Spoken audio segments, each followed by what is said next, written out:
कहता ना घरे जाए से पहले ना मंदिर में चल के आशीर्वाद ले लिहल जाए। ए तोहरो कहल ठीके बा, हम भी सोचत हनी चले के। चले ना।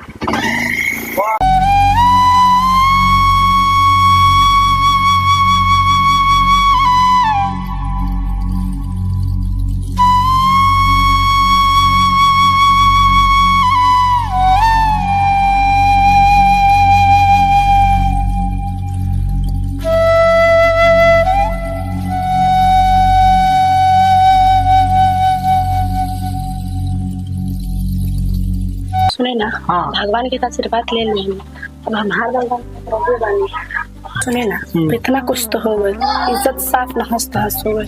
जब हमारे के छोड़े ना ना हो रहा वैसे काहे बोलते रहो, हमरो वादा बता रहे कबो ना छोड़म, चलो घरे। सुने ना, हाँ इतना सब तो कर लेनी सर।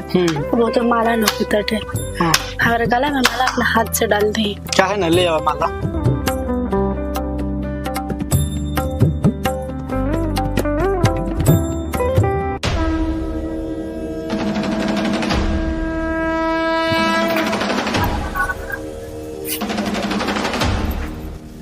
अरे साला इतने करलवा के बेटा हो जाता न खेता खेती एकरा घरे को है।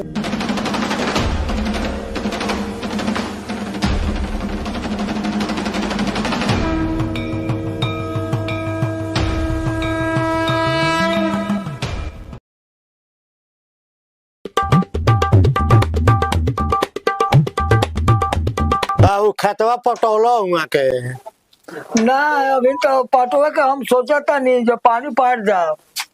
ए पटा दे बिहान। रे सरवा दुगो पैसा कमाता रे देवे तो भाई लो खेतवा पाटी। खाली हमरे से पैसा मांगबो, छोटका बात कमा के का करता, बक्सा में धरता ओकरो से मांगो।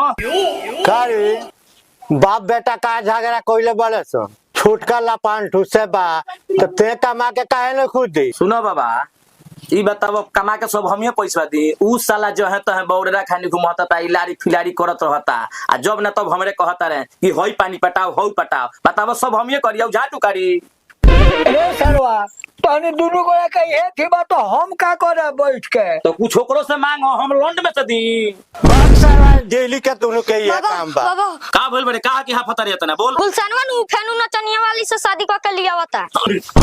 बाप सारा तनी के घर में इज्जत नहीं के ना कटवा दलो तो सुन लो, उ सारा आवता अगर ओकरा के घुसे दे देला घर में तो बुझ तार हम व्यवस्था कर दे। रे सरवा हमने में इज्जत नहीं खाए हमरे में। चल ओकरे के आवते दे घर में ना ढुके दे, चल ताला मारो जल्दी ताला मारो बता, ढुके नहीं खेदेवे के, जल्दी ताला मारो, जल्दी ताला मारो में ताला मार सार के नहीं खावे देवे के। हे उम्र में हमरा हई करम करे के हई लेडी पानी करे के है करबा हिंसरा 3 गो लइका बड़ा स 3 निकम्मा। बाबू ए बाबू बाबू बाबू लाल चिल्लाइल बड़ा उठाओ तगारी ले गो गोबर में सारा पक्का चिल्लाइल बड़ा वो सर करियो बड़का पछिला ओकरा पता चला नर जी हमरे के कोनो काम कहबो आ कहले निकल पानी पटा के पटाला सुपनिया हैं बतावा कहां बाटे। सरवा केहू तो हुए बारे हई गोबर रहेगा पर में बिगले बारे करिया का तो सरवा के कोई बा सलेमपुर मिठाई बेचे हैं मिठाई बेचे गल बेटी जा तरा उसरो पलटू बा पलटू एगो काम ना करेला कल कहलेला पानी पटाव के पटैलक नानू पटैलक बाटे नु तार बार का बेटा नालायक हौ नालायक सब काम आधा अधूरा करेला सरबाऊ नार काम काम करले बारे सुबह शाम बुढ़ऊ कामे कामे खाली करवाई है लार हमर दिमाग खराब कर देले बारे बुढ़ऊ एगो सुबह शाम काम के खिस बारा के ध देले बारे। ये तो का बोला कि चिल्लातन। ए का कहतरू बाप रे बाप उठला ही लगा तरू हम तो सोच रहे नु कि एगो रोटी ले आत नु तो बोर पर खा लेती। चाहे दीदी पकड़ी बड़ी लिए वतनी बोर के खा ली हम। ए सुना ना बैठा है ने एगो तो बुढ़ऊ बाप हमरा के टेंशन देता रे, एगो तू टेंशन देता रे, एगो हौ सर करियावा बड़का भैयावा बू सा टेंशन देता टे। आ उनकर मेहरारू जाके नैहर बैठल बड़ी तो टेंशन होई ना, ये घर के काम धंधा हमरा सी में आ दुआ पे काम धंधा तारा सी में। कहिए ना कहनी कि जे अलगा फरका हो जाता शांत के जिंदगी जियल तो सुना तो तारा हां तो सोचला ही रहनी कैसे कि ओकरा के अलग क दिया न त ये घर चले आला न आखे। सोच तू, हम सोच के 6 महीना पहले बैठ रहनी सोच। रे सरवा में हलमाऊ निकल रे घरवा में रहबे कहा बाबू ए आ पानी मारता बा जा जा जा। लार दे मोट बोझ दले बारा धीरे धीरे ना बोझ कम कम कमा बुझले बानी कम बजले बानी ना मार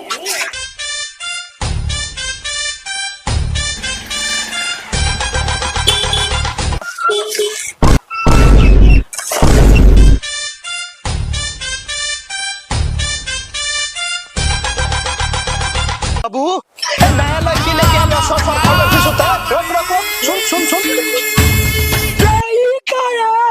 ई का शादी क के लिए बा लव होगा ही का शादी बियाह ना करबा हमार तो रोडवे मरी हो। ए साले त तरह के कल खररुआ मारे के हे हर के स्टाइल के उठा ले ले हां न ऊपर सलवार न नीचे समीज एकर बहन द बिया ई बदतमीज सुनी ना भसुर है हट जाएंगे टॉपर से और तो हम अपना रूप में आए तो 2-4 चप्पल का कमी ना दे। हर का भाई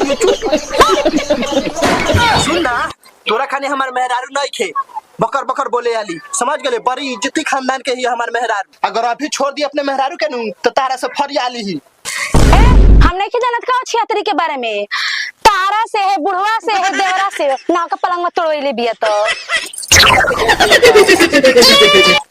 हाय ऑर्केस्ट्रा वाली हाउस नु तो ऑर्केस्ट्रा खानी रह बढ़ चढ़ के बात मत बोल जान ले हमरा के अपने बराबरी बैठाल चाहत रही हां तुम सने हम टोपी पहन के बड़ा नक कटवा के बड़ा भाई के बाप के ए सुना ना पटीदार हो पटीदार खानी रह माई बाप ना हो जे इतना चलती चलावत ऑर्केस्ट्रा वाली के बुला लिया बरो आ सरहावना मेहरारू यही द्वार पर काट के फरिया फरिया बार में तो इज्जत खानी से निकल जा सुना ना अपन रात